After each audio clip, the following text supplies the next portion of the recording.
Welcome to This Podcast is Making Me Thirsty, the number one destination for Seinfeld fans. This is Two Up and Two Down. Here's our producer, Chris, to start us off. Welcome back to another episode of Two Up and Two Down. And today we got a great season 4 episode, the Cheever letters. Chris, why don't you start us off with your first up? All right, folks, you know the deal here. Two positive things about a show and two negatives. Whether it's a great episode or not, that's what we got to do. Full disclosure, we don't share our notes. This is just kind of on the fly here. So the Cheever letters, season 4, 15 million people watched this episode. Believe it or not, that's it. Larry, our friend Tom Leopold, and Elaine Pope wrote this episode. So really cream of the crop there. So I'm going to take one of those writers. He was on our program. One of the funniest scenes I recall in Seinfeld history, but it's Jerry and George back at Monk's telling the story about the panties your mother laid out for you. I mean, again, I love that theme when they get back at Monk's and talking about something. You know, and they were talking about the usual. I don't know the usual. Give me some typical. George just playing that part perfect, right? I mean, yeah, he's never done the dirty talk, all that stuff. And then obviously Jerry tells the story, which was a true story that Tom Leopold actually had happened to him and said that same offensive thing to a girl back in the day. My contribution to that was, it's embarrassing, but I was being tender with a young lady, you might say, and she was into talking, like sexual talking, and I'm like, okay, I'm trying to keep up with her, and she elevates it, and I tried to elevate it, and like, yeah, do that, and I take off my panties. I went, yeah, the panties your mother bought you. And then all of a sudden she snapped out of it and went, wow, what did you say? I went, what? And I never forgot that. And so I told Larry, I told the story. He said, oh, God, you got to put it in. I forget what he actually said in the show. And then as George, as eloquently George puts it, he goes, it's abnormal. I wouldn't call it offensive. So for me, that's my first up. The panties laid out for you kind of conversation afterwards at Monk's. Yeah, that's a great scene. I love it when George squeezes the ketchup bottle and it goes all over the place. But yeah, like you pointed out, Tom Leopold, one of the writers on the show, he's episode 115, definitely worth a check out. So great up there. Tony, over to you. What's your first up? Yeah, I mean, the panties your mother laid out for. Are you kidding me? Incredible. It never gets old. I laugh out loud still. By the 500th time I've watched, I still laugh out loud. Lot to choose from here. I'm going with another kind of compilation, if you will, that I just love. I absolutely this one of the things about season 4, obviously, is the trajectory of them writing the series, and this episode, just everything about it, from when you got Bix, I like a rolling writer, you're gonna sit there, and then it's I come in and say hi, you say hello, we got something here, it's cooking, just everything about them trying to write the series. Kramer walks in like, no, come back, stay. George falls asleep, the whole thing, I can just picture these guys. Just recently I just watched another Larry David interview. I've probably seen it 100 times, but talking about how they had no idea what they were doing. They're trying to write the series. This had to be drawn from real life stuff with them. Just like, how the hell are we going to do this? What do we even do? We have no idea how to write a sitcom. The two of them just sitting down, everything from the pen they're using, where they're sitting, they're just procrastinating the whole time. They're looking for any excuse not to write. We're supposed to call a lady, say.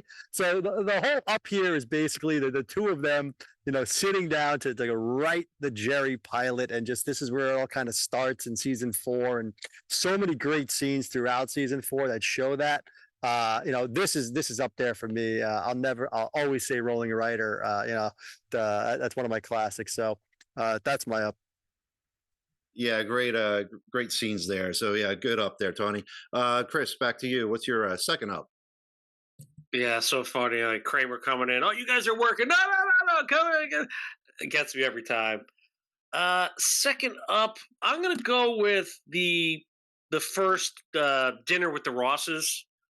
I mean, how can you not, right? How you like those cigars, George? Oh, I'm sucking them down. I mean, George was on point, right? I mean, the whole oh, I did not know that. Like doing his Johnny Carson bit, and then obviously Mr. I never cared for him. Like it was just, and then obviously the wife, wear some more lipstick. I mean, the amount of lines thrown in, the cabin, the 47 cabin, the whole thing. What is laughter going? Ha! You know, just so many lines within that dinner. It just, and then obviously cherish the cabin, and obviously delivering the news was just incredible. So for me, that first dinner with the Rosses, I mean, how could it not be enough, right? You're right. That's definitely an up. So yeah, great one there. Tony, back to you. What do you got for your second up? Yep, that was. If you didn't take it, I was gonna. That was gonna be my next one, but I got plenty here. I covered it all perfectly there. Third. George just keeps eating. No, George eating is always great. We get to see the Mrs. Ross dynamic. Wear more lipstick, he says to her. Love it. Yeah, great up.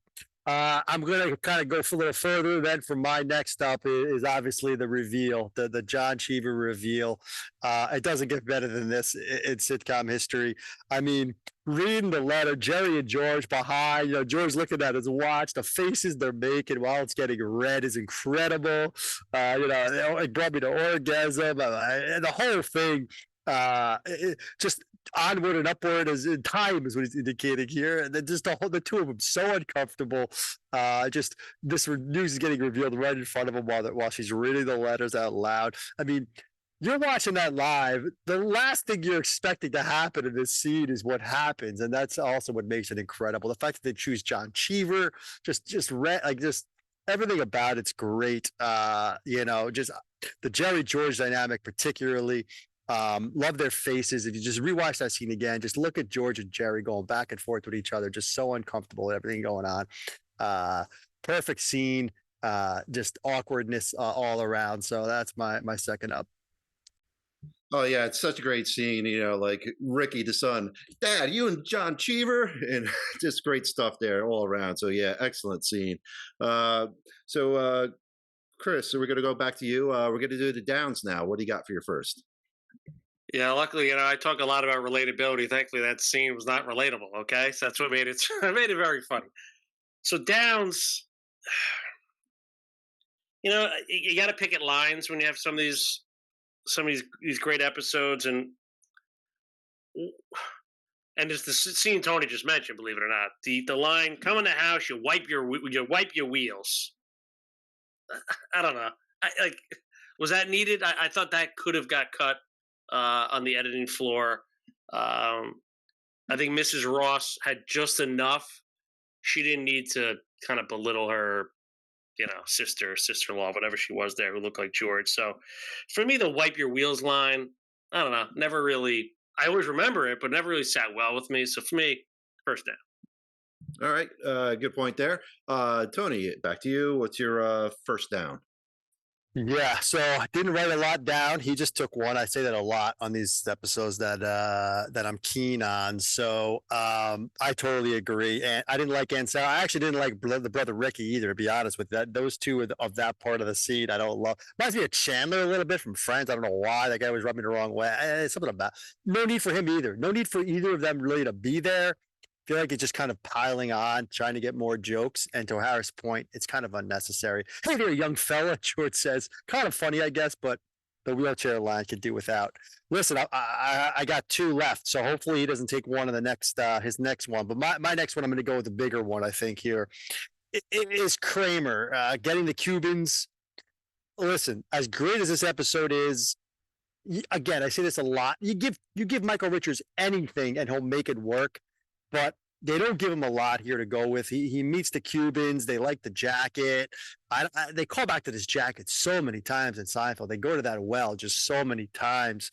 And to Harris' point, if you don't know the jacket, history, you're not really getting that joke as well in this one. So that's another callback sort of down. Don't love the Cuban guys. Weird one here. The way he just pulls out the cigars, like this one, that one doesn't have a label on it when he's showing. He just knows that's the one. That's an odd thing there. Anyway, I'm looking for downs. It's kind of a stronger of the ones I wrote down because it's kind of a bigger scene, and I think that I get it. The cabin's burned down. The cigars burned down the cabin. So Kramer's got to do something, but I don't know. I don't know what it is. I just think it was kind of a weak couple of minutes or whatever it ended up being. But that's my down. Tony, well, thank you for that. And Chris, back to you. What's your second down? I had Kramer as well, so you're not off there at all. For me, second down, I'm gonna go with Sandra, whatever her name is. I mean, I don't know, her running away from Elaine, crying, and then her leaving Jerry's like. So listen, like George said, did he say something abnormal? Yes. Do you have to run out of the apartment? It's not like the mothers you're paying after. It wasn't like, I'm going to strangle you and kill you. You know what I mean? Like, I think she overreacted a bit. So her overreactions to both Jerry and Elaine at the office, and I don't know, she's one of those characters just didn't completely resonate with me. To your point, like the Anthony and the brother, like, I don't know. With that said, again, we got some great dialogue because of her, but I don't think she stood out specifically. So she's my second down. All right. Yeah, I can see that. And Tony, back to you. Your second one. Yeah, it's interesting. As soon as you said her name, I almost was like, wait a minute, what? Who? Because I kind of almost forget about her a little bit. I will say that her running out of the bedroom with her shirt off and just the interesting little Jerry was all the way in there at that point, huh? Because you don't see that much on Seinfeld where, she's coming out of the bedroom by half undressed. I always found that interesting. First date, Jerry's already closing the deal until he opens his mouth. Anyway, listen, my second down, or how I mentioned at the top, you're looking at lines here on an episode like this. I gave a pretty good first down. This second down is kind of a throwaway line, but always rubbed me the wrong way. I did like the Johnny Carson impression, obviously, weird, wild stuff always takes me back to Dana Carvey as well. But the George line, like Superman's Fortress of Solitude, that's a Jerry line. George is not really a Superman guy. That's Jerry's thing. George kind of slips that in, talking about the cabin. It's kind of like Superman's Fortress of Solitude. I don't love it.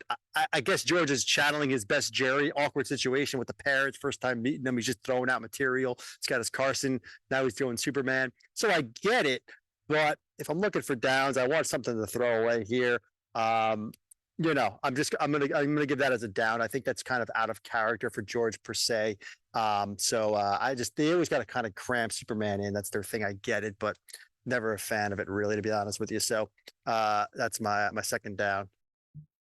All right, fellas, thank you. That's the ups and the downs. So let's go back to Chris. Wrap us up with grades and your impressions of the Cheever letters.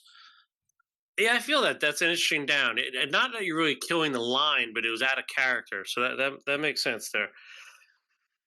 Listen, the Cheever letters, who we had Greenie on, his favorite episode of all time. It's many people's favorite episode of all time. But we got to be tough. We got to be fair. We got to be tough, okay? We're graders here. Everything Tony mentioned, that the writing process, to me, and I think he might agree here, because it encompasses all about season 4, and there was so much there with the writing. I think that, to me, was the episode, right? Because you sprinkled in Elaine, and you had Kramer walking in. But we talked about it, right? Kramer didn't really have a great episode. Meeting the Cubans. Elaine, talking about like long distance calls. I mean, what did she really have in this episode? So, it's a great episode, but I can't put it to that super high level. I did like Kramer's golf talk, the panties for late after you. The whole the Rosses, the Cheever. I mean, that stuff was monumental. I'm not dismissing that by any stretch. But to get in that upper echelon, not only do we need all 4, and then these season 4 episodes are interesting, right? Where I think the main 4 carry most of it. We don't need the Jimmys of the world or a great guest star, which we didn't really have here, right? Outside of the Rosses, they were solid. But to be fair, I'm going to give the Cheever letters an A-. It's not quite A material. on any given day it is, because like you said, you're laughing out loud no matter what during this whole episode. But to be fair to what we know is an A and A plus, I'm giving the Cheever letters an A minus. All right, yeah, no, I definitely see that as a solid grade for this particular episode. So yeah, Tony, over to you. What do you got? Listen, folks, that's an analysis right there. Tough but fair. He didn't let his heart get in the way of that. I don't know. I can't. Listen. He every point he made was right. I even wrote some of those down. I thought, but here's the thing. I like the Lane's Rebel Pencil thing. I'm surprised you love a Elaine pendant. I love Elaine pendant. The panties closing line by Elaine is an all timer. I see what you're saying though. She doesn't bring a lot. I already mentioned Kramer doesn't bring a lot, and really that's the only thing keeping it from elevating in my book too. Is the Kramer not giving me enough. And what he mentioned also, which is a valid point, is the guest stars don't really stand out. I mean, the Ross is sure, but to Howard's point, the chick Sandra's not great. We don't need the wheelchair and we don't need the brother. They don't do nothing. So what do you got? You got the four of them, and if one of them's down a little bit, even where are you going to go with it? So I get everything Howard's saying, except I went into this already at high level. I went into this before I rewatched it. I couldn't bring myself to go as low as he's going. I was deciding between an A plus and an A. That was my dilemma. He looked like he was an A minus A. So he almost talked me down, but I'm going to stick to my guns here. I got to give the Cheever letters an A. I see what he's saying, but I'm letting sentimentality get in the way here. I think maybe a little bit. I'm getting the ending. I'm getting the John Cheever scene itself. What everything this represents. I love Rolling Writer. I'll keep going back to that line over and over again. But listen, I get where he's coming from, but I'm going a step higher. I'm giving the Cheever letters a solid, clean A, albeit maybe a little low. But I got to stick to my guns here. I'm going to give it an A. All right. Well, thank you, fellas. Well, again, A minus. That's why season 4 is so great, because of episodes like the Cheever letter. So thank you guys, and we'll see everybody on the next episode.